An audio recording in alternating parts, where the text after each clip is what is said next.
Hey, this is Max, and welcome to the Ronin System podcast. Today, I got another special guest. It's Adam Godwin. He's the creator and instructor of the Udemy course, Existential Therapy, Psychotherapy, and Counseling. Adam, why don't you tell us a little bit about yourself?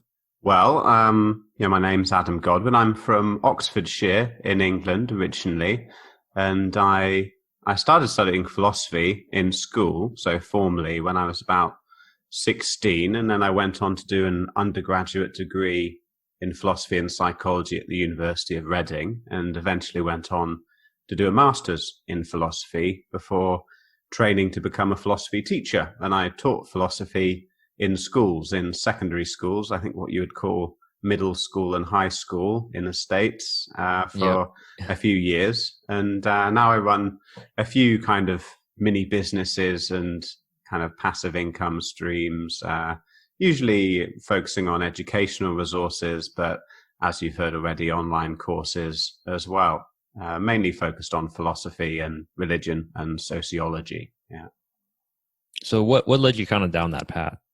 I think, well, it actually started at a very young age. I remember being in the car with my father and something came on the radio and they mentioned the secrets of the universe. And I said to my father, I said, Dad, what are the secrets of the universe? And he said, well, they're secrets, so I don't really know. And I think at that moment I was on a bit of a mission to discover any... to find out. Absolutely. And so I suppose the question, what is reality, actually was probably one of the questions that always drove me. And in time that probably morphed slightly into what is the nature of being, or the nature of the human subject. And that led me in part towards existentialism. I also remember at a very young age, I don't know if you remember being so young that you would win arguments by saying, but my dad says X, Y, and Z. And that would kind of be the end of it. And I remember probably about 6 years old, someone in a playground turning to me and saying, yes, well, your dad might be wrong. And at that point, I think I was thrown into this kind of skeptical uncertainty about the world. And I had to try and find my own answers from that point on, really. So, yeah. You really questioned your life after that? I did, yes. And I don't think I've ever stopped, actually. So existential, I guess existentialism, what exactly, I guess that's like the philosophy behind like existing? Yes. Would that be?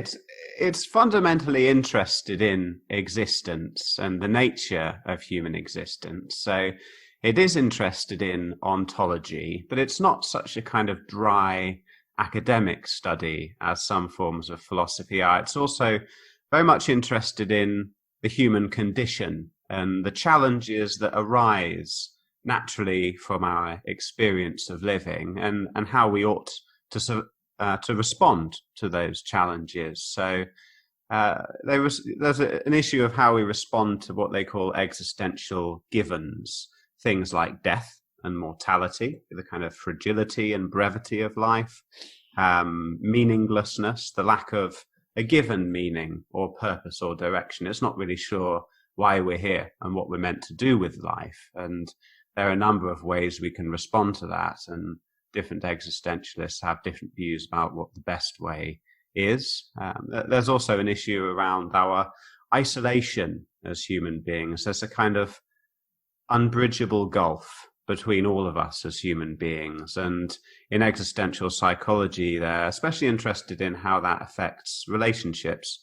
Many people entering and staying in highly dysfunctional relationships because they're very much afraid of confronting that existential isolation. And I think finally, and perhaps most importantly, one of the existential givens we struggle with, and it has, I think, huge ramifications for mental health conditions, is choice, freedom, our ability to choose. And for all of these existential conditions and givens, it creates a kind of anxiety in us. And existential psychologists, especially Irvin Yalom, who is a very famous American existential psychologist, they're very much interested in how we try to escape that anxiety and defend against that anxiety instead of actually facing it and potentially using it in some kind of helpful or beneficial way. Okay. So, I mean, here's the thing. I actually have a bachelor's in psychology, but I wouldn't say I was the grandest of students. So I'm, there were some things that you said that actually, like, I know exactly what you're talking about. But, a lot of, like, because I'm on your Udemy site page right now, Yes. and a lot of what I'm reading, I'm just like, oh, I know those words. But so can you go in a little bit more depth for especially like the people that don't really know the difference between psychology and philosophy, like those two? I think when you go back into kind of ancient philosophy, like looking at the ancient Greeks, there wasn't such a separation between philosophy and psychology as there is now. The ancient Greeks were concerned with eudaimonia, human flourishing, and how to live the good life.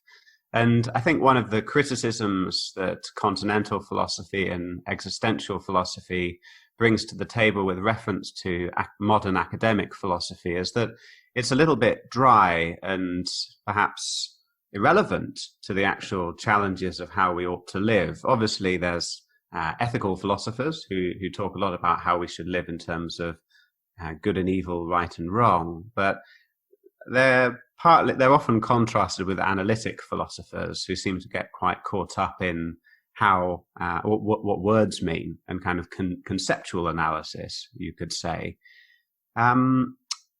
The difference between philosophy and psychology, I would say, therefore, isn't necessarily that large. The pursuit of the love of wisdom is partly a psychological thing, and again, how we ought to live. How would I differentiate between existential philosophy and existential psychology? I would say that the latter is much more focused on clinical psychology and the practice of therapists and counselors and psychotherapists. And a lot of existential therapists actually prefer the term therapist or coach to psychotherapist, even though it may sound less esteemed and fancy. Because existential therapy focuses on the person's whole life. It focuses on how they're relating to their life, how they're choosing to live, as opposed to just the thoughts and feelings, such as, for example, cognitive behavioral therapy is very much focused on how people are thinking and habitual thought patterns. Whereas, again, an existential therapist might be more interested in the person's whole life situation and how they're choosing to perpetuate that situation and perhaps refusing to take responsibility for it. And I should add that one of the things that makes existential approaches to therapy very different to approaches such as cognitive behavioral therapy are the goals. And one of the main goals in existentialism or existential psychology is authenticity, being true to yourself and living by your own values instead of simply conforming to a kind of herd morality or a set of norms that you don't necessarily believe in. So letting other people live your life and, also being perhaps a bit of a phony or a fake. It's about being sincere and real with people, I suppose. Okay. So I guess you could say that philosophy is more the concept and the art, whereas psychology is more the practice, like the science part of it. You could look at it like that, the practice. Actually, was recently making a lesson for a different course, and it was talking about what is philosophy. And I was reminded of one of my lecturers when I first started at university. He said that philosophy is anything when you think about it hard enough. I think that's actually a fantastic working definition. You might work as a car designer or something, and when you think about how to design cars deeply enough, you enter the realm of philosophy, I think. And I do, though, like to return to the original literal definition of philosophy as being the love of wisdom. And I do often think that modern day philosophy is an incredibly unwise use of one's time. It's not really much to do with loving wisdom. And actually, historically, many of the people that we deem to be most wise the sages of Eastern religions, for example, they often warned against precisely what philosophy has become, getting lost in thought and trying to understand the world in a simply conceptual fashion. Yes, lost in thought, I think, is not very wise, not a wise way of being. So, yes. Yeah. That's funny because the thing you said about getting lost in thought, but also like that sort of pursuit of like why. I remember being told that all science is philosophy, or was philosophy at one point. For sure. Yeah, and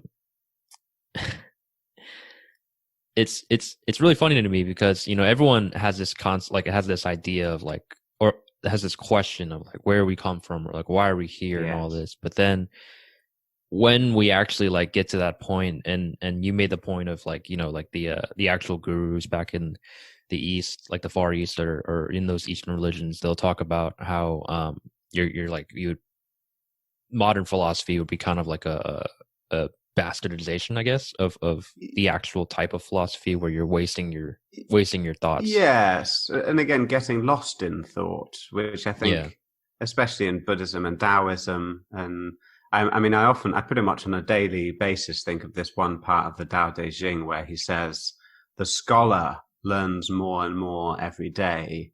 The sage forgets more and more every day. It's very counterintuitive, but a kind of peace, I think, can be found from that. And I was interested, you said, thinking about the meaning of life. And I wonder if that's actually a part of the problem. We're trying to solve the feeling of meaninglessness that we often all face, I think, by thinking about it. Whereas, in fact, feelings of meaningfulness are derived from behaviors and choices we make, and often subjective. There are huge subjective differences on what will generate feelings of meaningfulness or meaninglessness for each of us. And at the same time, I think mindfulness itself can help us live more meaningful feeling lives. So when you're truly focused on preparing your food for lunch, let's say, if you're really focused on that instead of lost in depressing thoughts about things, that in itself can feel very meaningful. And I actually, once upon a time, a long time ago now, so I can't really brag, but I stayed in a Soto Zen Buddhist monastery on the border of Scotland. And I think Zen Buddhists are very much into that way of generating meaning. The idea that if you focus on the present moment and really give yourself to the task at hand, then it will feel meaningful, even if it's a very ordinary and day-to-day kind of action, like working in the kitchens or raking the leaves or whatever it happens to be. Yeah, that's actually, so I'm Buddhist, but I'm more traditionally Buddhist than I am anything else. So what I mean by that is like I was raised on some of the, not really ideals, but the practices. I see. So like going to temple and slight meditation and the festivals, like the holidays. I see. So like culturally Buddhist, you could say. Exactly. Yes. And so growing up, I did have a lot of questions about it. Like, why do we do this? Why are we burning these incense? Why do we go to the temple every Sunday? Like, coincidentally, our day to go to the temple was also Sunday. But it was all these questions, and I didn't get any answers. I see. And so yes, I went looking for answers, and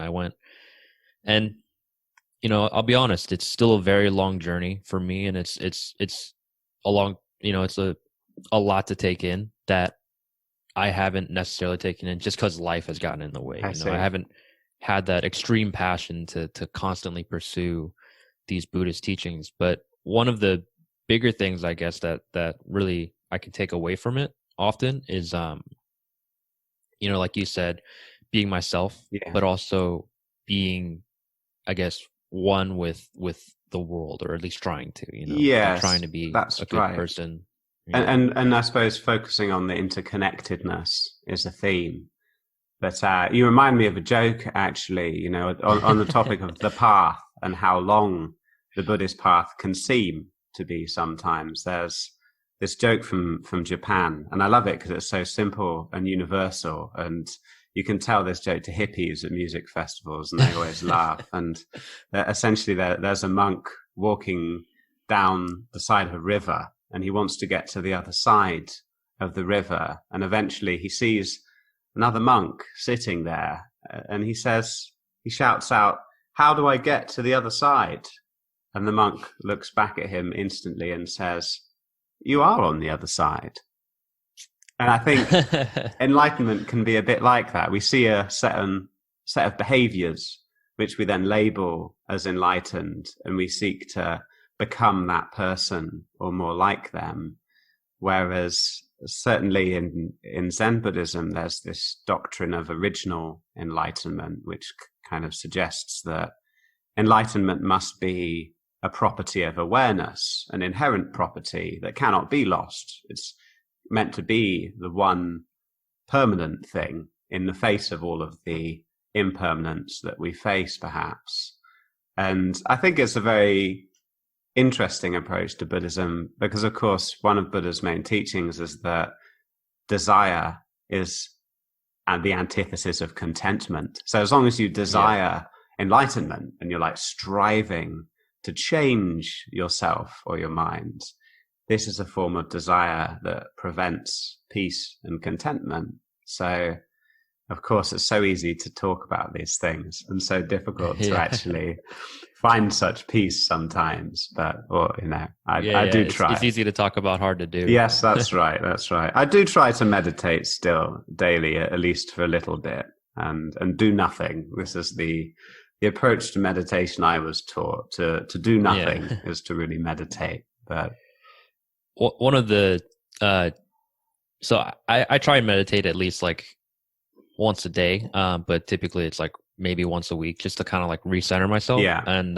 one of the major practices I use is called, I believe it's called leaf meditation. That's what I call it. So what you do is you imagine yourself as a leaf, and you place that leaf on a river, a flowing river, and you go about the river just imagining like there are the trees, they're green, there's the rocks, they're gray, and you just go along this river just to kind of like, it's not really meant to bring any focus to anything. It's meant to just kind of bring you down, relax you, and just kind of take your mind off of everything else. I see. Yeah, so I typically do that before I sleep, just because I used to have like insomniac issues where I wouldn't be able to sleep. It'd be like 2, 3, 4 in the morning, and I'm still awake, and I don't really know what to do. Like even today, or I guess it would be today, I slept at like 2:00. Oh right. So yeah.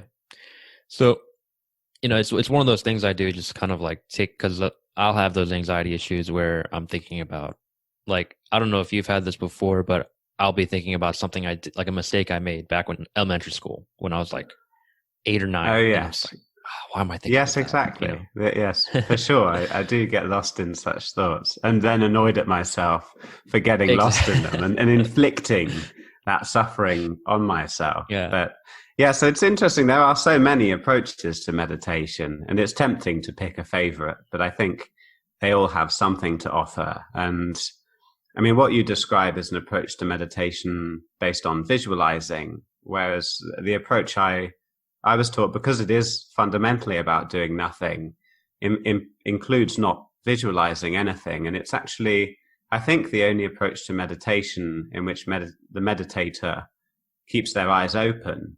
And there's a wonderful, wonderful poem from ancient China. It's called Faith in Heart Mind. And I really recommend that listeners look it up. But at one point in this poem, it says, "Do not be averse to the 6 sense realms. To fully accept the world of the senses is the same as true enlightenment." And when it comes to getting lost in thought and how to respond to that, the monks that I was taught by advocated returning to the present moment and really engaging with it with the senses. So you really look at the wall, and there's a famous story of a a Zen master who's set to do this big Dharma talk that's meant to go on for hours. And he gets up on the stage and just holds up his walking stick and says, "Do you see this cane?" And then he smashes it on the ground and says, "Do you hear this cane?" And actually, most of us aren't really seeing and hearing what's going on right in front of us because we're so lost in our own thoughts. And in a way, the simple goal of, I think, Zen Buddhism is to really see and hear what is given in the present moment without adding or taking away anything from it. Yeah. That's interesting. I have no experience in Zen Buddhism, actually. Like, I should, but it's which form of Buddhism are you most influenced by, would you say? Again, it's culturally Buddhist. So a lot of it I've come to find is more just like a blanket, broad term. Yeah. Like even my parents wouldn't even know the different types. I see. And which culture is that? Are you from, or is Chinese. Your family from? So we're Chinese. I see. And if you really kind of broke it down, my father is from the region known as Chiujiao or Teochew, and it's like a more coastal mountainous region that's very traditional, I guess. Okay. You know, like they have a lot of cultural ideas that I guess wouldn't really jive with modern society in a way. I see. So a lot of the things we did, quote unquote, religiously was more geared towards like ancestral stuff. Confucianism more than Buddhism and Taoism, perhaps. Kind of. So we have a shrine back at my parents' house. Like the shrine has the deities, you know, like the Buddhas, and can't remember the one with the spear, but either way, there's the deities. But then there's also my grandparents, and so they're on there as sort of like semi deities. Yeah. And so what they'll basically like bless the house, they'll protect us as long as we provide for them. And it's really interesting because on certain like holidays, like festivals, like the Tomb Sweeping Festival, which happens pretty much like every spring, like May, April time, we'll actually go and essentially have a party at the cemetery. That's over their graves. That is very unusual compared to our culture. I guess if you do you know like Cinco de Mayo, like the Day of the Dead? Yeah. So it's the same concept. We'll pray to them and we'll give them things. Like we'll actually take like cars and houses, like paper cars and houses. We burn them in the sense that when it's burned, it rises up and goes to them. I see. Wherever they are in the next plane. And it's really interesting because it's sort of that life cycle reincarnation thing, but at a different scale where they get reincarnated into a better realm where they can still watch over us, but for some reason they still need cars. Yeah. So and like hell money or whatever it's called. Exactly. Yeah, the little gold nuggets. So it's all really interesting. I wouldn't really classify it as anything specific, just because a lot of the people I've met that are Chinese as well, and are more traditional. Like a lot of Chinese here in the U.S. have sort of given up on these ideas, but yes, I wonder we all though do if, about the same thing. I mean, I wonder if people in the West might benefit, or at least find it interesting to think about their ancestors more and their ancestors more deeply, and perhaps more generally to think about the process of hard work and love, but also the hate and the murder and the stealing, the surviving of the plague and things like this that led to us being here, whether it would change how we look at our lives. And I think there's a general tendency for people to romanticize their own ancestors. And you see this also when people talk about the past lives that they believe they had. It's always some aristocrat or king or queen. It's never the prostitute or the thief kind of thing. But of course, I think most of us are probably descended from slaves, prostitutes, and thieves, and that includes myself. You know, I I'm from Oxford, and I'm going to use some awful language here, but it's in a good cause, an educational cause. There's a street in Oxford called Magpie Lane. You know the bird, a magpie. Yeah. But I think about 400 years ago, this street was, and you must excuse my language, it was called Grope Cunt Lane, because it was the centre of prostitution in Oxford. And of course, prostitution is the oldest profession, so we're told. So presumably, most of us are descended from prostitutes, I would think, at some point going back. At some point. So these are the ancestors we need to be honouring with our behaviour today, the people that perhaps weren't in the conventional sense the most honourable of people. But yeah, it's more an amusing side thought than the focus of my course. Right? I mean, when you think of it that way, I've never personally actually thought of like past lives or anything. I've always thought of it more as like,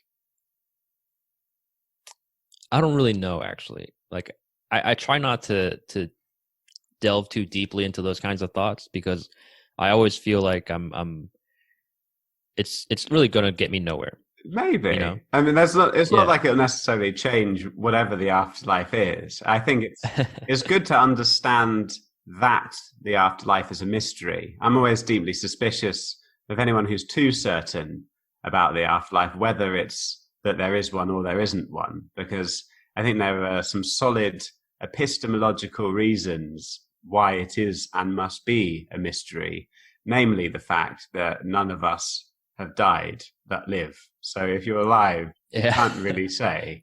And of course, when we see a body cease to function, it's impossible to say what experientially the subject of life is going through at that point, or potentially continues to go through. And to bring it back to existentialism a little bit, from the beginning of existentialism with Kierkegaard, there's been an interest in the subject, the being that experiences life, the body, thoughts, emotions, objects. And there's a very close connection to a school of philosophy called phenomenology, and an approach to epistemology, phenomenology, which is very much rooted in first-person experience and analyzing consciousness as it is given without making what you could call naturalistic assumptions about it. And this is a really important thing when it comes to mental health, because in our very materialistic society, which has a very materialistic worldview and cognitive schema, we tend to interpret mental health problems in terms of our bodies.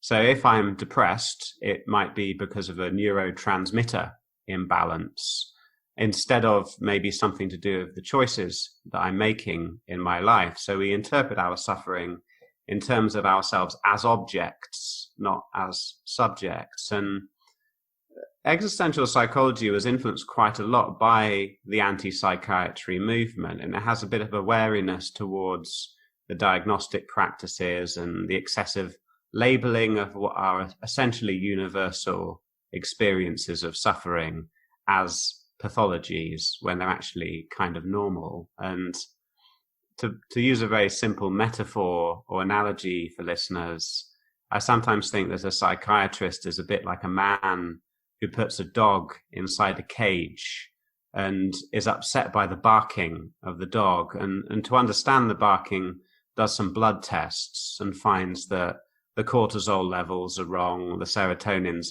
levels are disturbed, and so starts to give the dog drugs to stop it barking, when of course the fundamental reason it's barking is often the condition that it's put in of the cage. And of course, human beings often find themselves in metaphorical cages, and often we ourselves are the ones who either put ourselves in that cage or keep ourselves in the cage for longer than is necessary. And yes, I think also those around us, often the people we think love us the most, have a bit of a vested interest in keeping us in the cage of inauthenticity as well. They have certain expectations that we're expected to conform to, for example, that aren't necessarily reflections of our own values or even our own interests. So, yeah.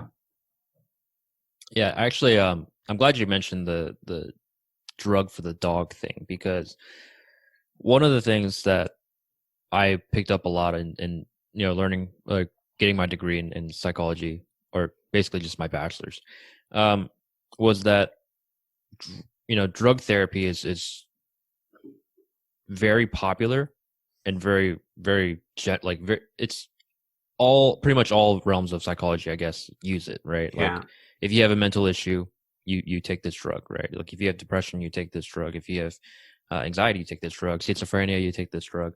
And one of the hardest things for me to accept is that, I'm a firm believer in behavioral therapy. Mm. I'm a firm believer if that you have any form of mental illness, the first step is to I don't want to say socialize, but to socialize you. You get you in an environment where you can speak up and you can Yeah. sort of express yourself and not be subdued by these drugs, to be Mm. trapped in that cage. Yes. Like you said, everyone's in this cage and everyone wants to get out. And maybe you're not in a physical cage. Maybe you're in like a mental cage where Yes. something's stopping you from being your true self, or Exactly. being anything. And the best way is to figure out like what it is about this cage that you can make better, or if you can even get out of it. And Yes. I don't believe the drugs do anything close to helping with that. Yes. I mean, I don't want to say there's no benefit to psychiatric medication, and there certainly is a time and a place for it in some cases, especially perhaps in emergencies where people have entered a time of their life of such extreme suffering that the medication keeps them alive in some sense. But I think often there is a fundamental behavioral change needs to occur. And you could argue that any therapy or any therapist is actually hoping for some kind of behavioral change in a patient. And that could simply be a change in their mental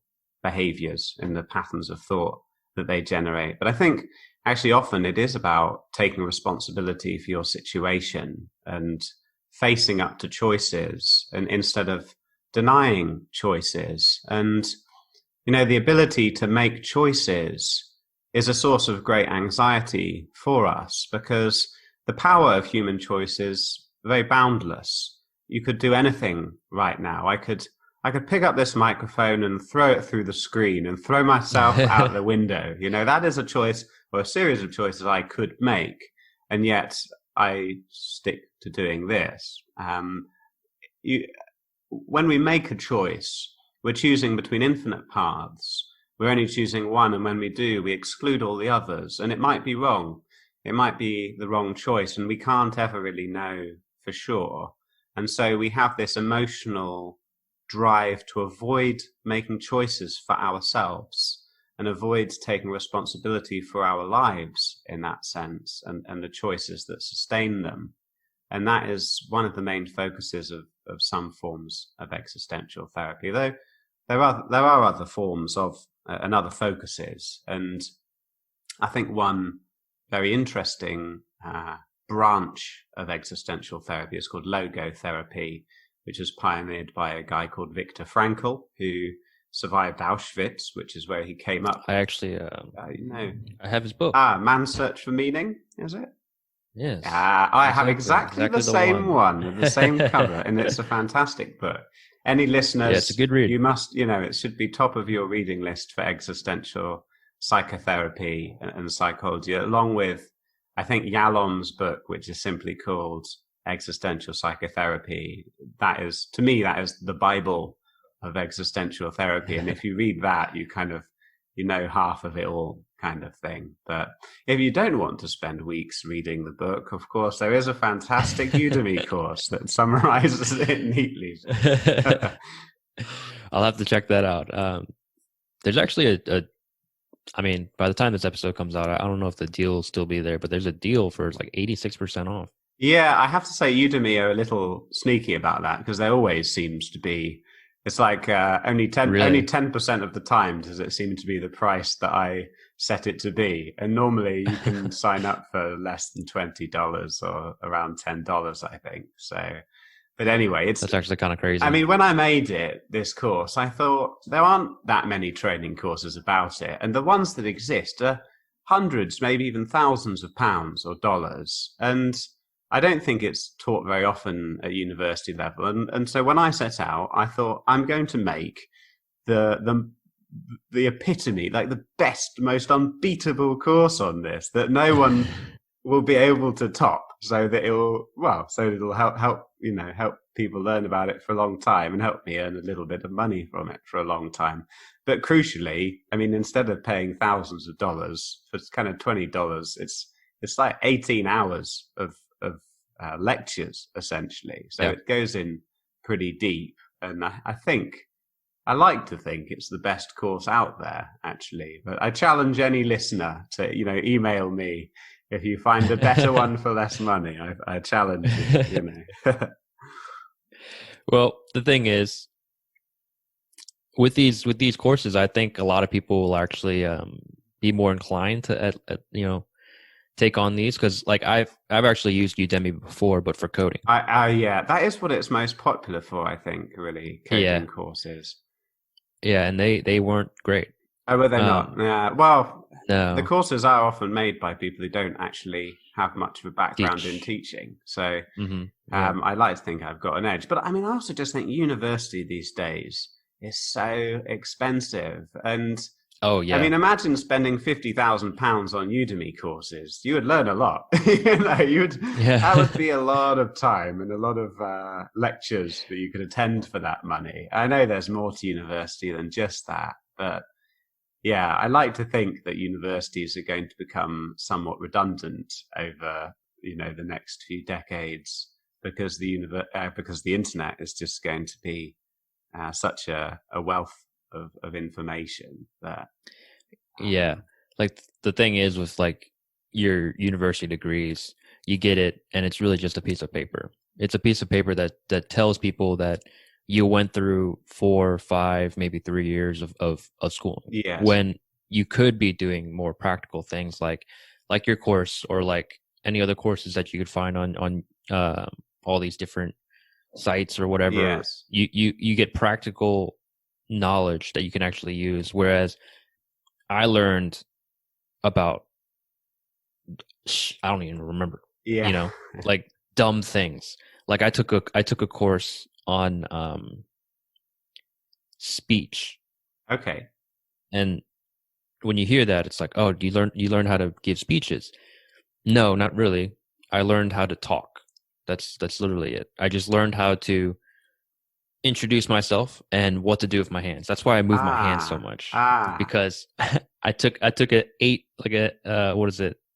5-month course on moving my hands, because it's meant to be more lively. It's meant to be more inclusive. Like I can't just be standing there with my hands like tucked under my shirt, or like crossed, or in my pockets, or holding the mic even. Like I have to be lively. That's the only thing I took away from that speech course. My rhetorical skills were hardened on the mean streets of Oxford, because when I went to school, and I went to school in this basically very posh all boys school, I was the chairman of the debating society, and so I think my public speaking skills were very much developed by that process, and it's had a big formative effect on me. Basically, it is a great skill, though, the ability to speak with confidence.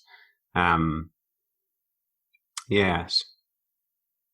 So you were born in Oxford. You actually said earlier Oxfordshire? Yeah, I was born on a farm near a village called Ardley, near a town called Bicester, near Oxford, about 20 miles from Oxford. But I went to school right in the centre of Oxford. So I kind of say I'm from Oxford. And I think, it's a little more complicated than that. But I see Oxford as my home city. And I do love the city, even though I don't live there any longer. It's an incredibly beautiful place for people to visit. It is incredibly expensive to live there, unfortunately. And I'm quite glad to be living in what was East Germany, where the rent is incredibly cheap compared to the UK. And since I make all of my money on the internet, it's always feels like I'm paid not to be in the UK. And there are some things about British culture I miss a great deal, like the free museums and the excellent vegetarian food.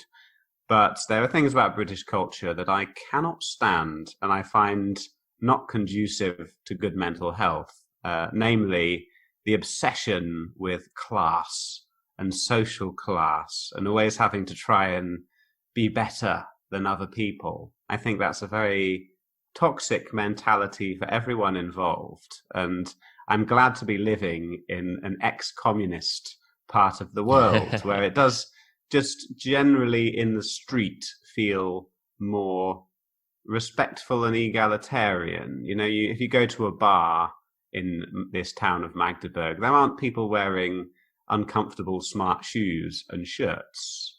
And these subtle kind of social status symbols are seemingly not a concern to the people around here. And we all live in flats here in Magdeburg, really. And from the outside, flats all look basically the same. And, you know, even for not much money, it's basically quite nice, the quality of housing here. And so there is a kind of basic equality that I think is still following on from the DDR times. And, you know, funnily enough, a lot of the old people here you speak to, I mean, I go to this English speakers meeting and there's this old German chap called Gerald, and he really fondly reminisces about the communist time, which is quite a surprise because I was always raised to think that it was, oh, you know, the Stasi are out hunting for you 24 hours a day and it's all great and bleak. But I think, I mean, he said that the Stasi was only really an issue if you were at the top, some kind of cultural influence or a celebrity of some sort. And if you were just a normal person, it wasn't too much of a concern, you know. But not that I'm defending the Stasi or anything, but it's just not what you would think coming, you know, before you get here. And there's always something behind it. The thing you talked about where the whole, I guess you could call it British mentality of like always trying to be better. Yes. I'm not gonna lie, I feel like that's a stereotype. I feel like that's a stigma against British people and people from the UK where they are kind of haughty and they all want to be better than you or are trying to be better than you. And in my experience, it's very real. And I come from what you could say or what people would label as an upper middle class family. And things like the school that children go to, the way you talk, the way you dress, the way you act, it all has these subtle implications in terms of social class that are very difficult to escape, even if you think it's all nonsense and you don't want to play the game. Like, you know, once when I was training to be a teacher, I went up north and lived in Liverpool. And Liverpool traditionally has been seen as a much more working class place. And as soon as a local would hear my accent, there's a kind of defensiveness, a sense, you know, is he looking down at me kind of thing. And the equality of people is, I would say, one of the few cherished beliefs that I do cling to.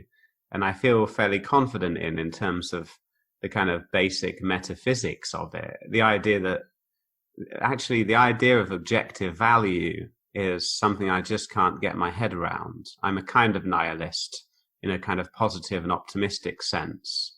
But one consequence of nihilism that people don't necessarily realize, because I think nihilism is this inherently bad thing, is that if there are no objective values, everyone must be equal, because there's no way anyone can be better or worse than anyone else, not in an objective sense. It's all a matter of subjective opinion at that point. And I would just consider those subjective opinions to be about as good as fiction, a kind of construct of the mind. And when you take all of that away, you're left with a strange kind of equality. Not from worthlessness, though. It's not like everyone's equal because we're all worthless, although in a way we are worthless. But it's more that the very lens of thinking in terms of value has to be abandoned, because you realize that to keep hold of it is just chasing a fiction. So like going around looking at people and thinking, oh, there's no objective value, so everyone has zero value, is a bit like going around looking at people and thinking, oh, there's no such thing as angels, and therefore no one has angel wings.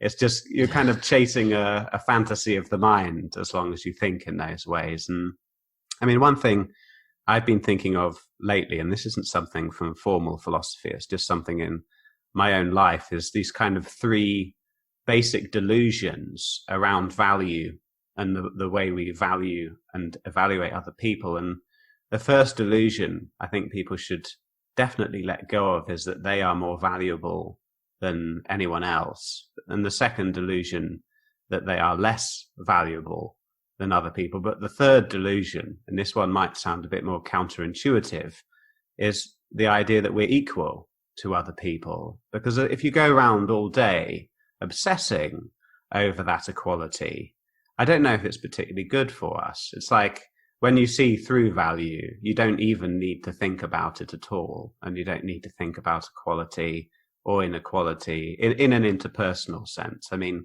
politically, it's probably still useful to sometimes think in those terms, in terms of ensuring people have equal rights and opportunities and that kind of thing. But in terms of actual value, like metaphysically or ontologically, I think it's best to abandon that completely. Okay. So I'll be honest, that was just like a lot of hits, you know. The thing about it is, like, when you start to have someone think about, or even not really think about it, but start to try and conceptualize those ideas, or at least like understand what those ideas are, I feel like it opens more doors than it closes. You know what I mean? I do. So it's one of those things where it's like, okay, so basically it's like you have this concept of equality, but then you shouldn't be having this concept of equality. You know, it's like, yeah, which it's a lot of contradiction. Like it is. It's more like, I suppose, a process of thought. So at first you realize the kind of illusory nature of objective value. I think it takes a while for that to really sink in. And then over time, you kind of just stop, hopefully, or perhaps you could aim to stop thinking in terms of value, or more to the point, it's like a real-time process of evaluating others and yourself that you can slowly just stop engaging with. And we all do it, you know, especially so-called clever folks, educated folks, I think, are guilty of it, because we think that intelligence or knowledge makes us superior sometimes. But of course, if there are no objective values, then even intelligence and education actually are not more valuable than stupidity and ignorance, as counterintuitive as that is to say. And again, this comes back to that Tao Te Ching quote from before: the scholar learns more and more every day, the sage forgets more and more every day. Yeah. So with that, would you consider it like the more knowledge you gain, the less wisdom you have? Or like, I think for me, wisdom is describing an attitude towards belief and an attitude towards knowledge. So you can entertain ideas, and I think it's great to have a flexible mind that is inquisitive and open to ideas. But as soon as you start mistaking what is an uncertain, speculative belief for a certain item of knowledge, that's where problems arise, and also where people start getting annoyed. I think a lot of the arguments that occur due to an imprecision in the use of language around the actual epistemology of belief. So, you know, someone arguing about the existence of an afterlife or not, again, they may say, well, there is a heaven or a hell, and the other person says there is no heaven or hell, where in fact, if they were being accurate, they might say, in the face of uncertainty and the limitations of the human senses, I do not know the answer to this question, but I choose to believe in X, Y, or Z for the following reasons. And there's a kind of humility to that use of language that isn't there in the former case. And I think intellectual humility is a massive aspect of what people label wisdom. And I think it can go even deeper than that, because I mean, there's this one Buddhist text, and it says trying to understand the world with conceptual thought is simply tying it up in your favorite strings. I think that's a very deep analysis of what's actually going on when we're thinking, or what we call thinking. It's like looking for the most preferable string of words, and the one that we like the most is the one we cling to. But it's far more biased and emotional than we can at first see.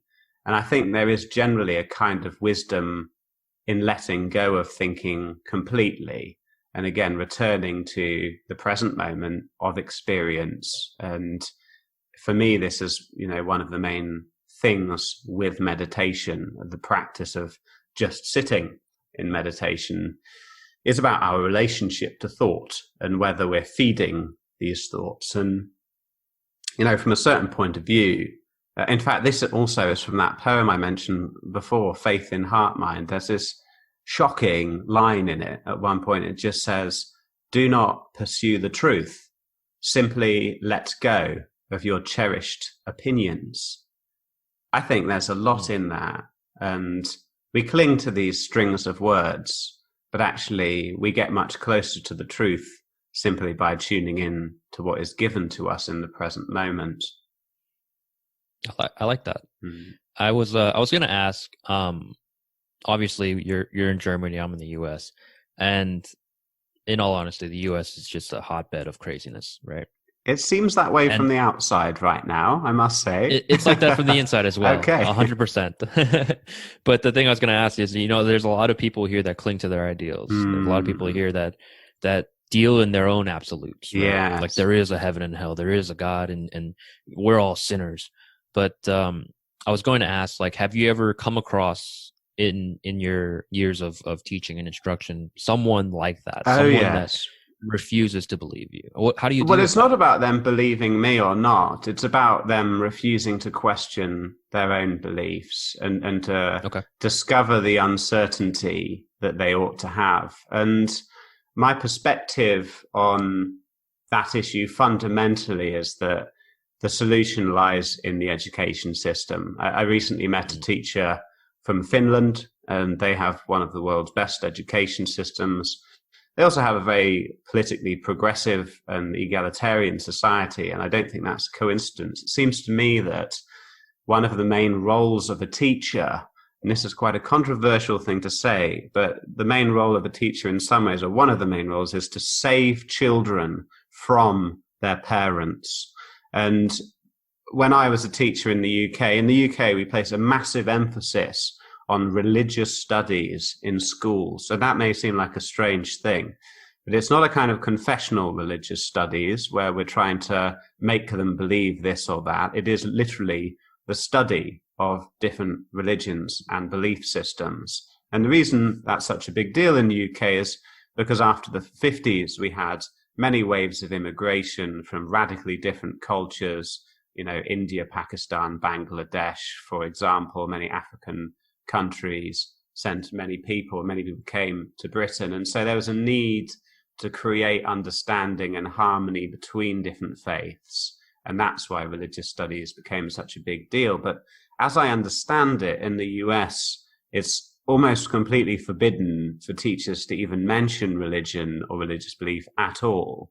And I understand that must, on the surface, seem like a great idea. And I know where it comes from. People don't necessarily want their children subjected to views that they find displeasing. But the result of that is that children's religious beliefs are very much at the mercy of their parents and the very small religious communities they might be born into, some of which are, I think it's fair to interpret them as slightly cultish and potentially manipulative and dangerous. And so the solution, There's this expression, religious freedom, freedom of religion, and everyone says what a wonderful thing it is. But actually, what they're usually talking about, if it's a religious person going on about freedom of religion, is the freedom to inflict their religion on their children in such a way that they're not presented with any freedom at all. They're not presented with a dispassionate, objective account of the other religions and then asked to choose which one is most true and reasonable. They're instead given a very narrow, very dogmatic, highly emotionally manipulative narrative around the particular religion that their parents happen to believe and want to believe is true. And I think it's holding America back massively. I'm not against religion. I think religion is best approached in terms of the truth, and we should, when we read a religious story, not ask ourselves, is that true or false, but ask ourselves, what truths or what truth can I find in that story? And I think in all religions, there's a great deal of truth to be found, a great deal of wisdom. And often it's a kind of truth and wisdom that the scientific materialist worldview and method and the procedures associated with it could never give us. So I think especially the kind of mystical traditions are profoundly important for people. But just placing faith in beliefs, I think, is a very dangerous way of pursuing knowledge that will never deliver satisfaction to anyone who's really concerned with the truth. It may deliver some kind of satisfaction to people looking for the most pleasant fairy tale, but someone who actually is concerned with the truth might not like it sometimes. That's, I think, one thing a lot of philosophers maybe forget. Again, when they talk about nihilism and pessimism, a lot of the criticisms are regarding how useful or how pleasant it is. But actually, the truth and reality has no concern for our emotions. And so if you're really dedicated to the truth, you may find some of the more pessimistic aspects of it have to be accepted as well. What's funny is pessimism is I wouldn't say it's like a mantra of mine, but I do live a more pessimistic idea, not necessarily in terms of like philosophy or anything. It's more in terms of I'm pessimistic about plans. I'm pessimistic about events. I see. Just so I can go in there with a lower expectation. And if it's bad, I'm vilified, I'm validated. But if it's good, I'm happily surprised. Exactly. You avoid disappointment as well. Exactly. And I think, I've learned when it comes to politics, certainly to always expect the worst. After Brexit, I was like, I just accept that the voters often are not great and expect the worst. Yes. Just think of the chaos here in the US. Oh, don't get me started. But I should congratulate you on the recent turn of events. I know I speak for a lot of other Europeans in saying that we're very happy with how it seems to be going at the moment. Yeah.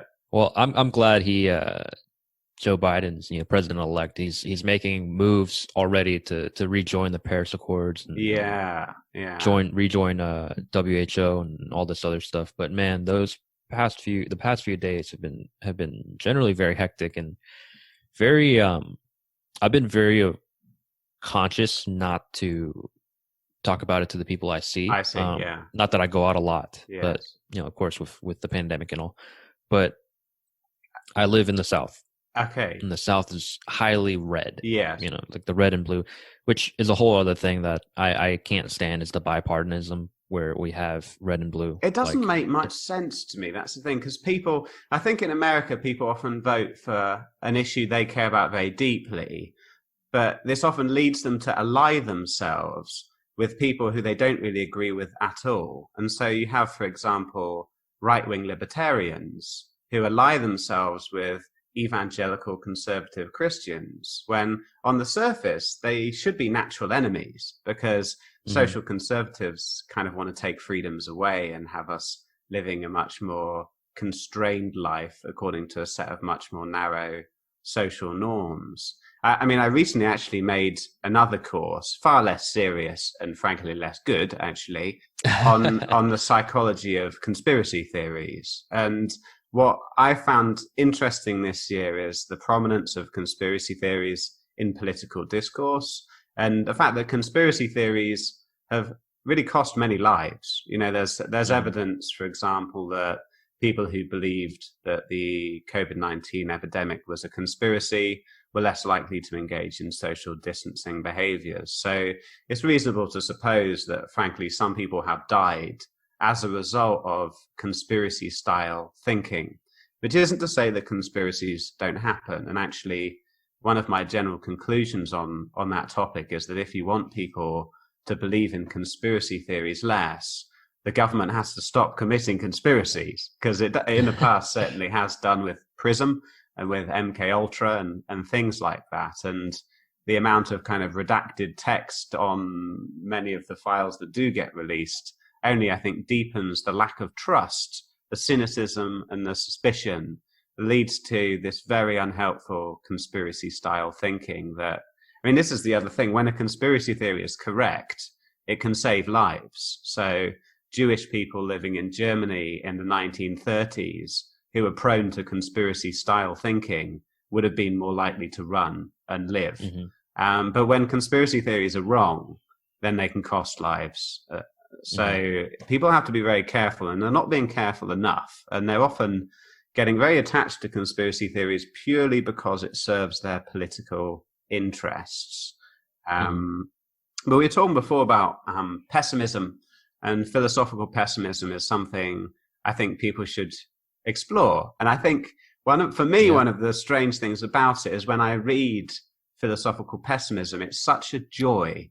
It's so enjoyable to read pessimistic philosophy. I even kind of laugh out loud sometimes when I read it. I read a book last year called A Conspiracy Against the Human Race by a guy called Ligotti.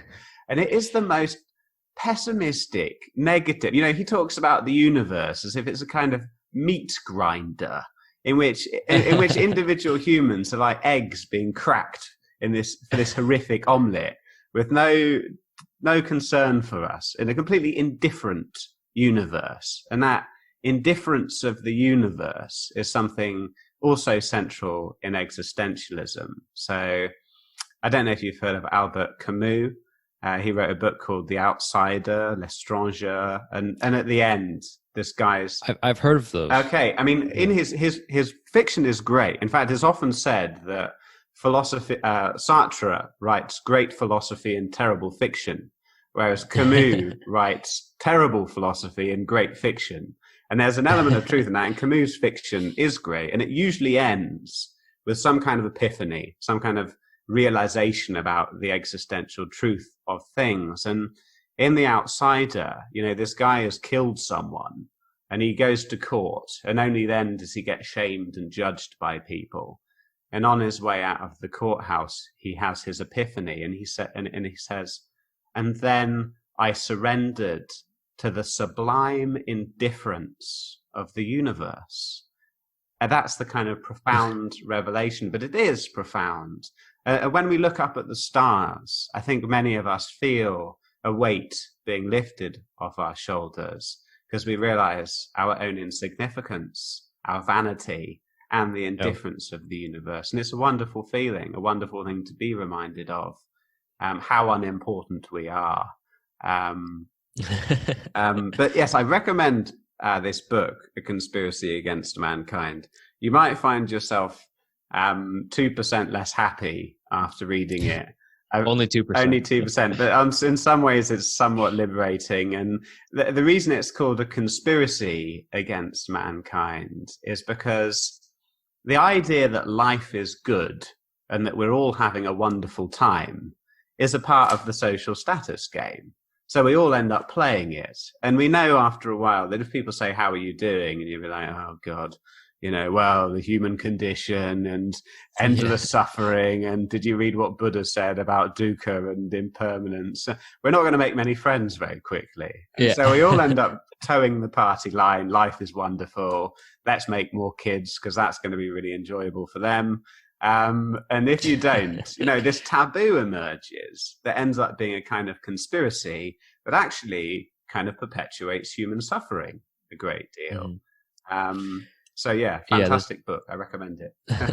The thing is, I'm glad you brought up the children thing, because would you consider yourself a millennial? Like, yes, I would. How old are you? I would, a millennial. Okay. Yeah. So, I don't know about you, but here, a lot of people I've spoken to, like, we're closing in on our 30s. Yeah. And none of us really have kids, and we don't really plan to have kids. That's right. For a few years. And the thing is, like, our parents are constantly harping us, like, hey, you're 27, you're 28, when are you going to have kids? Yeah. Or like my brother's like, hey, you're 30, you're married, you're about to be 30. Like, when are you going to have kids? And it's like, first, this is a bad time. Yeah. Like, with everything going on. Second, it's a tougher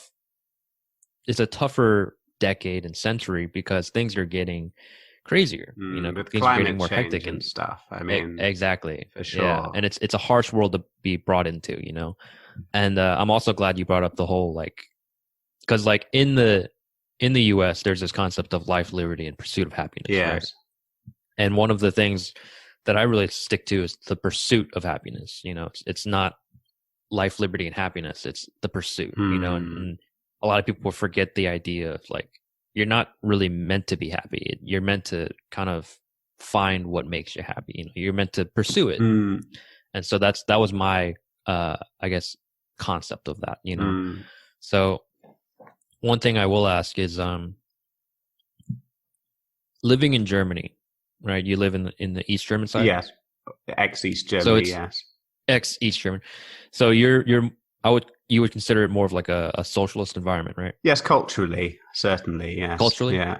Okay. Well, I mean, I'm sorry, compared to Britain and compared to America, I think statistically it's a more equal society in terms of economic inequality. So in that sense, I think, it is more socialist, or at least social democracy, strong welfare systems, healthcare. The education's basically free here. So do come over. It's free for foreigners too. I don't know why British people aren't coming here in their millions to get their droves, degrees. Yeah. But sorry, you were going to ask. Oh yeah, I was going to ask about that, actually. About like the freeness of it. Yeah. And I feel like that's much more of a not really acceptable, but more of a easier route to happiness, I guess, in a way. Yes, and I think it's worth mentioning, in existential psychology, the pursuit of happiness kind of takes backseat to the pursuit of meaning. Like Friedrich Nietzsche said, one who has a why can bear almost any how. So if you have a strong sense of, a reason to live and a purpose that has a value behind your life, at least a subjective sense of it, not a delusion about an objective one, but subjective sense, they're going to help you deal with suffering a great deal. But to respond to your question, I think you're onto something. And I think one of the issues is how people are conceptualizing freedom, because it basically ends up losing any touch with reality. Like, what good is so-called freedom if you don't have access to any options in life? Like, options are a kind of freedom, and that means having options when it comes to your own education, your own university, and the option of, like, getting your leg fixed if it's broken without being crippled by debt forever. This is all a kind of freedom, and we've reached this perverse situation where autocratic countries with no democracy, the people are more free than people in democracies, because the democracies themselves have become a way of removing actual freedoms from people. And let me tell you, as a British person, that's exactly what's happened with Brexit. Like, my time in Germany is running out now. After December 31st, I will have 90 days, and then I will have to leave Germany, essentially, unless I want to get really ingrained into the system here. And so democracy in Britain has been used to take freedom away from people, to take choices away, to take options away. And I think people need to focus more on that reality of, what is giving people the most options in life, instead of these ideological ideas of freedom. Right now, people in China are walking around and going to restaurants and bars, and people here in Germany and in England and in America are not. So who are the most free people? I would say the people in China, even though they have no choice as to who is ruling. And the great irony is that in America and in Britain, frankly, we're given a choice between two incompetent options, whereas in China, they're given no choice but to have competent leaders. And the same is true in Vietnam. Vietnam has had, I think, less than 20 people die from coronavirus because they have competent leaders that they have no choice about. But as a result, they are more free than we are. And work that one out, listeners, because it's true. And I've been to Vietnam, and they're very free people. They're more free than us in almost every measure, except one, and that is free to question their government. This is what a Vietnamese person told me. They live without red tape. They can do basically what they want. And unlike America, they don't have 1 in 100 people in prison. 1% of Americans are in prison, and America has 25% of the world's prison population. And sure, they get disappeared perhaps or told off if they question their government. But by all of these other measures, they are more free than we are. And seeing how they live, they seem more free and more relaxed in terms of how much they have to work to survive. This is, again, a very common sense measure of freedom. If you're born into a society where you have to work a 9-to-5 job with not many days holiday for 50 years of your life to barely afford retirement, what kind of freedom is that? Not a particularly appealing one to me, anyway. Yes. Yeah, the thing is, I went to Vietnam as well. Like, my parents were actually born there. Oh, right. We're Chinese. Yeah, we're Chinese by descent. But, the whole. And which city were you from? Saigon. Ah, okay, yes. I've never been to such a capitalist place as Saigon, and I think they have actually the fastest growing economy in the world right now, Vietnam. It's very strong. But the thing is, they still bring this concept of the idea where if someone's wronged you, you don't really call the police like you would here in the U.S. or maybe in the U.K. Yeah. You just go handle it yourself. I see. That's a very free idea of if there's an issue, just go deal with it. Yeah. If you want to go do something, just go do it. When I went there, my cousins, they'd have jobs and they're like, hey, what do you want to do? And it's like, oh, don't you have work? Like, not really. Yeah. It's like this freedom thing. And also you brought up the China where a lot of people are walking around now going to restaurants. Yeah. It's funny because my girlfriend, she's also Chinese, and her grandmother, who used to take care of me when I was younger, she's back home in China, and I think about back in March or April, they had the whole quarantine. Yeah. No one could really leave their homes. And so you had this 80-year-old grandma, Chinese grandma, walking around in the streets, and you have the troopers come out, like the soldiers come out and it's like, hey, you got to go home. And she's screaming at them, screaming at these government soldiers with guns. She's like, it's like, you can't tell me to go home. I'm older than you. And it's like, hold on, that's the government. And then it's funny because they know who she is, and so they know that she's a little aggressive. Yeah. So all right, we'll walk you home. It's okay. It's fine. And it's funny because you would imagine from the outside that it's China. Yeah. If you start doing this bad stuff, if you start not following their rules, that's right, you're gonna disappear. Black bagged. Yes. Exactly. Yeah. But it's more geared towards the people that have actually done bad. Sure. They just see this grandma. What's this grandma gonna do? Yeah. But it's always funny. I always relate this story because, again, she's about yay tall, and she's 80 years old, and she's walking around in her pajamas with her little flip flops, just walking through the village, and you have these soldiers drive up in their armored truck and be like, "Hey, get back home!" It's like, "You get back home!" Yeah, and they're just screaming at each other. But yeah, I think both on the right and left, people focus on different threats to freedom. And on the right, the threat to freedom is perhaps mainly the government. And on the left, it's Mm-hmm. mainly corporations and the consolidation of corporate power. But what people think about less is how we all work to remove freedom from other people by a much more soft and subtle and insidious process of shaming and also recording. You know, I'm a big fan of Reddit, the social media forum, and there's a few subs like there's took too much and like street fight porn and this kind of thing, and people are very quick to and also cringe and things like this. But people are very quick to pull out their phones and start recording people when they are at their lowest points in life. And we're very quick to judge the person being filmed. But actually, a lot of the time, I'm thinking, what an awful human being it is that's holding the camera right now to try to humiliate the person in this way. And what general effect that has on our freedom, because for many decades, we complained about CCTV cameras. And now we all hold the CCTV cameras in our hands and use it to control the behaviors of other people. And I don't think it's making society more free.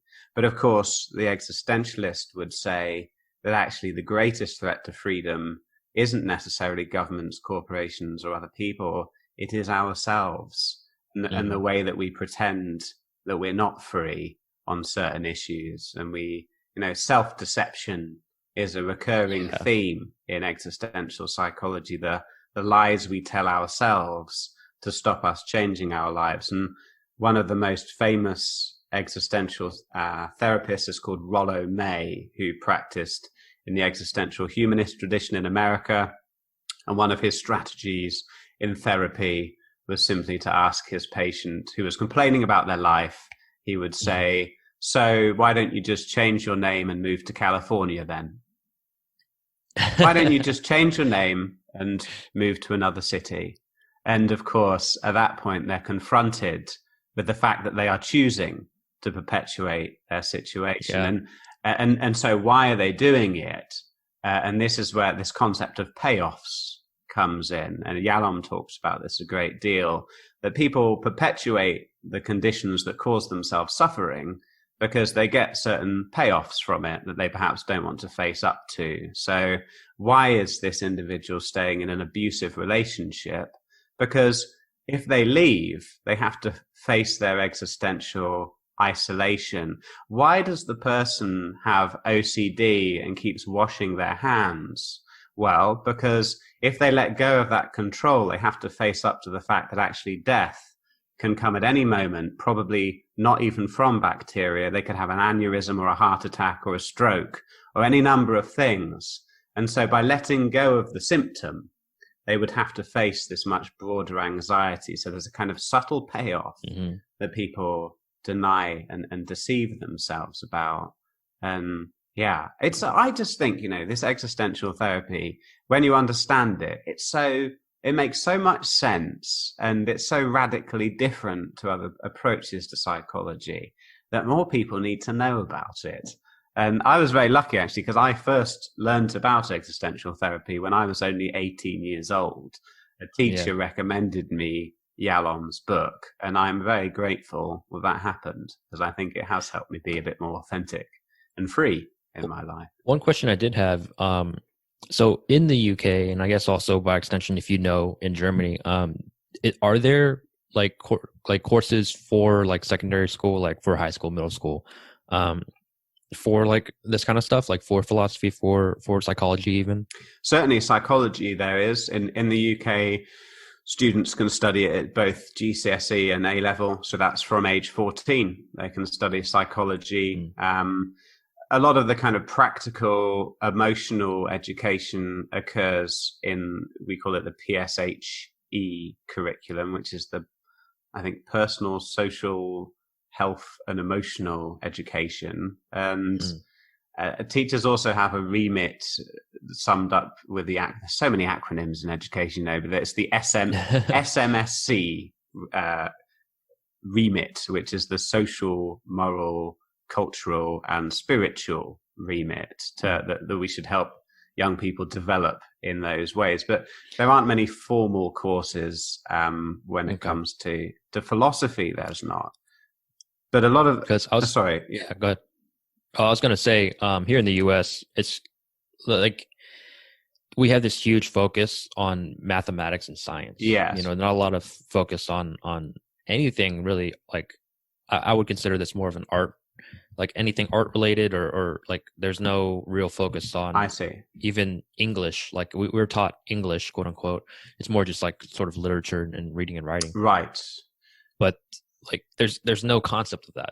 I see. Well, yeah, and I think this is where you might want to bring in a kind of Marxist critique of the education system. And actually, you know, so I taught GCSE sociology, and you literally teach young people about Marxist perspectives, including in the sociology of education. And I would ask these teenagers, I'd be like, why are you here? And why are you dressed up as office workers in what is essentially a glorified office when you should probably be outside playing and enjoying from a certain point of view, the best years of your life? You know, you're young and healthy, good looking people. You should probably be kissing each other and having a party and stuff. But you're in here on this beautiful day, listening to me talk about sociology. Why? And why is there such an emphasis, as you say, on mathematics and science? And, you know, the Marxist perspective is that the education system is simply one of many tools of capitalism to prepare the next generation of workers. And actually, when you look at the history of the education system, that was quite clearly what it was about. You know, the church and employers around the time of the Industrial Revolution created schools in order to ensure that the next generation were well prepared for their roles in factories and offices, and as simple as that. And you know, I see schools as a kind of junction between many conflicting interests. You have the interests of the parents, and, you know, you were talking about making grandchildren before. Yeah. And anything that gets in the way of that is taboo in the education system. So you shouldn't necessarily ever talk about whether that's really a good idea or not, to be making more humans. But of course, the interests of employers and their representatives, which are mainly politicians, you know, who are hoping to make the education system as well tailored towards future employers as possible, and even the interests of the school, you know, the school reputation, the interests of teachers and their reputation, and they don't want to get in trouble from here, there, and everywhere. They want some prestige. But in all of this, the interests of the student often get deprioritized. And I think there's a lack of critical reflection in a lot of the education system. And I think a good example of this actually is drugs education. You know, teachers claim that they're educating young people out of a motive of harm reduction. But I think a lot of the time they're actually simply educating them so as to reinforce very harmful social norms around drugs and especially alcohol. So to give a very simple example, if a teacher's students leave the drugs education program and they go to university and they binge drink, but they don't do any drugs, many teachers might feel, oh, what a wonderful job I've done. But actually, in terms of harm reduction, if they went there and did some magic mushrooms and smoked a little bit of cannabis, actually that is probably more in the young person's interest than the binge drinking. And so what would an actual harm reduction drugs education look like in terms of the consequences? Probably far more use of psychedelics and far less use of alcohol. But of course, most teachers can't really see that, I think. I mean, I don't know about over in Europe, but here in the US, a lot of teachers drink as well. Yeah. And the thing is, there's such a culture of it. Indeed. That, you know, you could go up to anyone anywhere and be like, you could ask them like, hey, what are you drinking? It's like, oh, I don't drink. And it's like, why? They need a reason. Yeah. And it's almost as if it is that norm where if you don't drink, you obviously not drinking for some sort of like medical reason or maybe even a religious reason. But then it's more of just I just say it's because it's a crap drug. There are better drugs. And it's not that I think drugs are good. There are some awful drugs, but some of the things that are labeled as drugs have potential benefits that have been proven by research, and there are many clinical psychologists who want to see some of the psychedelics used in the therapeutic process, and I think the evidence backs up that could well be effective. I used to go to this academic conference in the UK called Breaking Convention, and it's a multidisciplinary academic conference all about psychedelic drugs. And this is the great taboo that if you I said earlier that I was motivated by secrets and secret knowledge, and anyone else out there who's interested in secret knowledge might want to go to such conferences and investigate objectively the applications of psychedelics.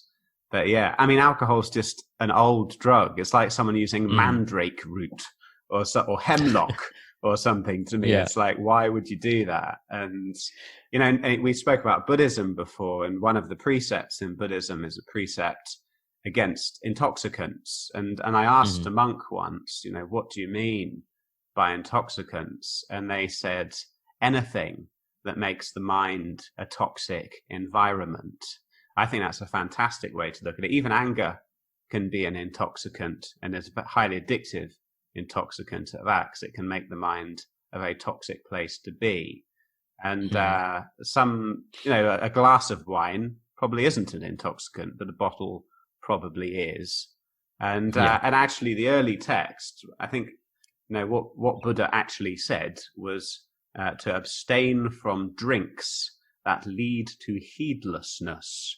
So, and he was living in India in a time where there were Shivite Hindus who smoked hashish and cannabis, and he said nothing about that ever. So he was frankly basically just talking about alcohol. And there's a great story actually from Buddhism about why alcohol should be avoided.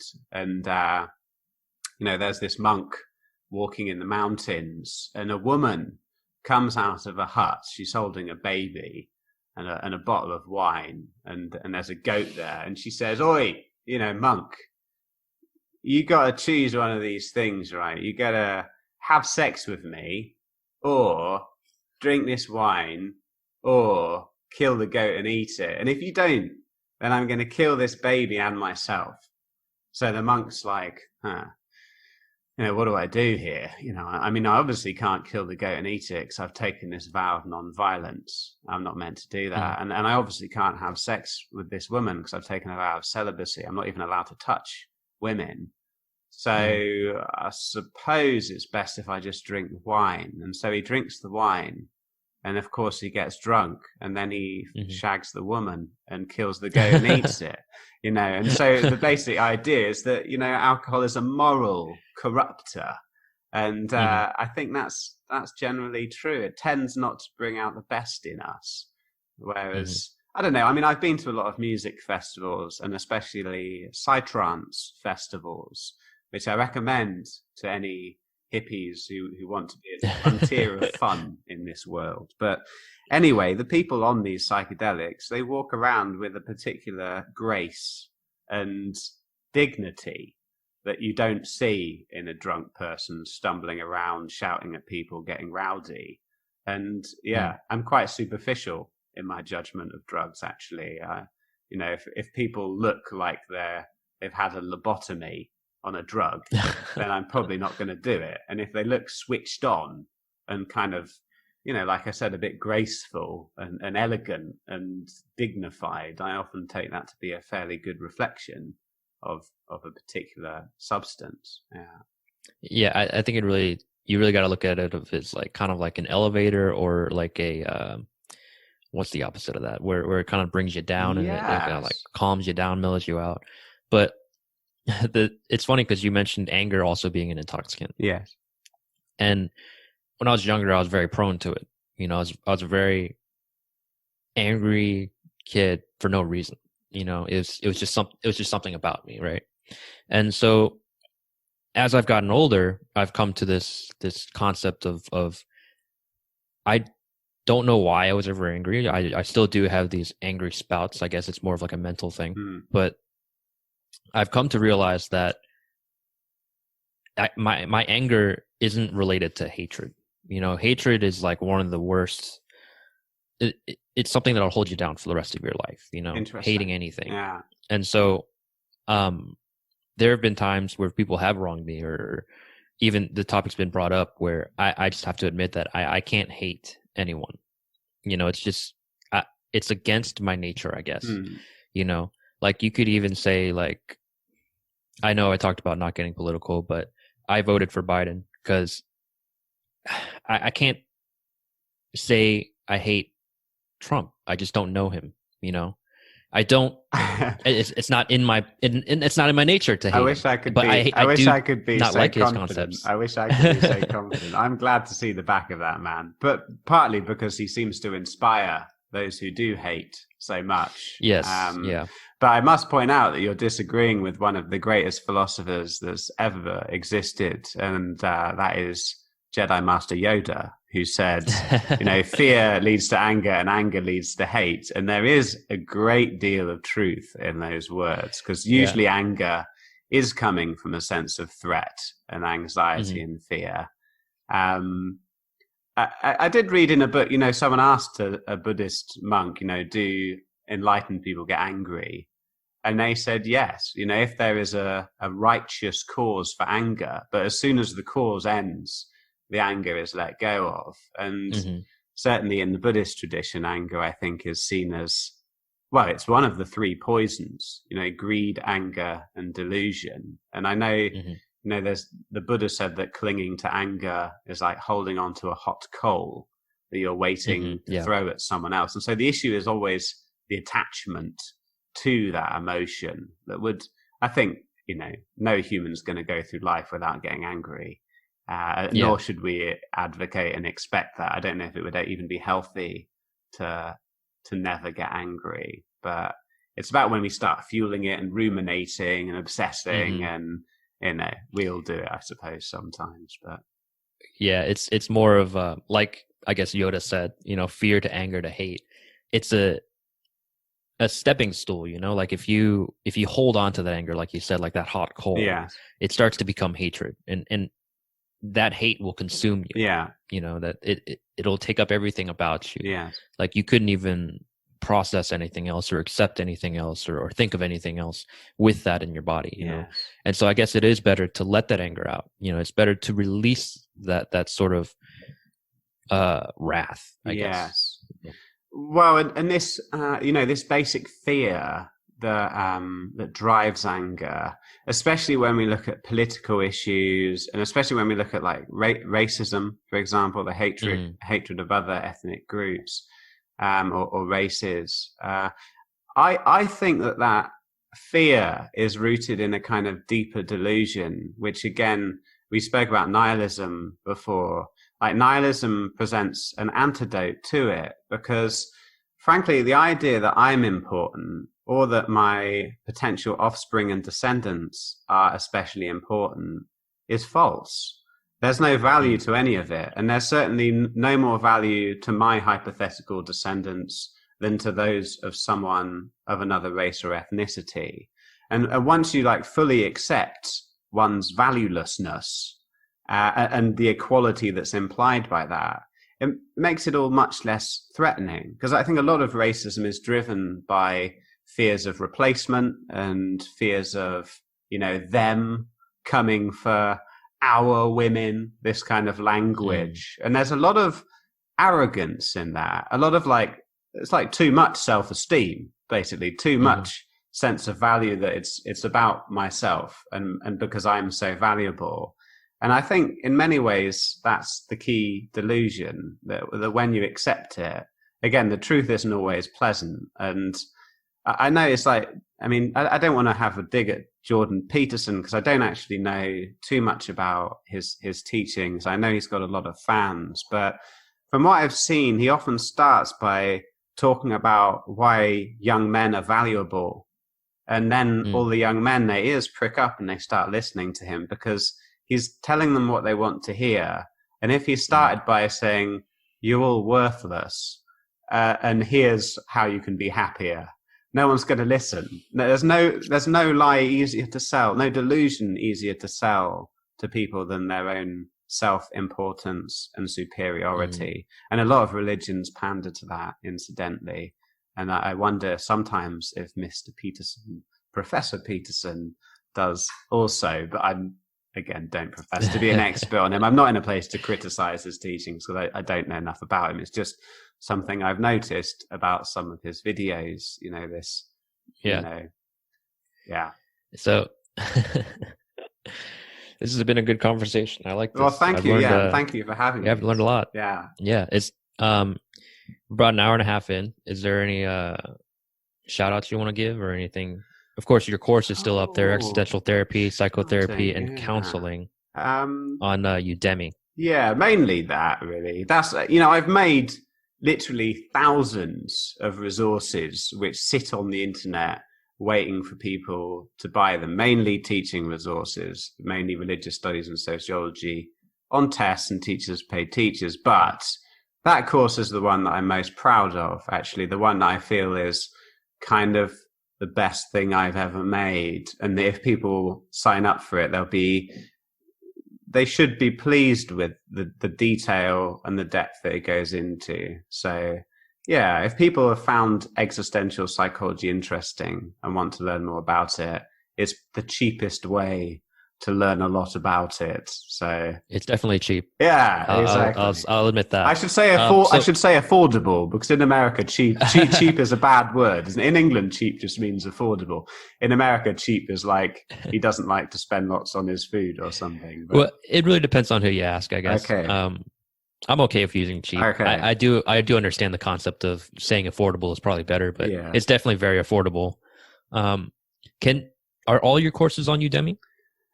Yes, they are. It's actually, making online courses is only something I started doing this year. It's funny how like the impetus to do these things just comes sometimes, and it kind of been in the back of my mind, like I need to make this course, and I don't know, when you see that there's a gap on the internet, and and you know that you can do a good job of filling that gap. I mean, I don't mean to be arrogant, but sometimes, like it's the same when I'm making lessons. Like a lot of the money I make is simply making lessons and units of lessons for teachers to download, because teachers don't have enough time. But you look at what else is out there, and sometimes you can kind of be fairly confident that you can make something that is, in an objective sense, just better, which you can offer for less money.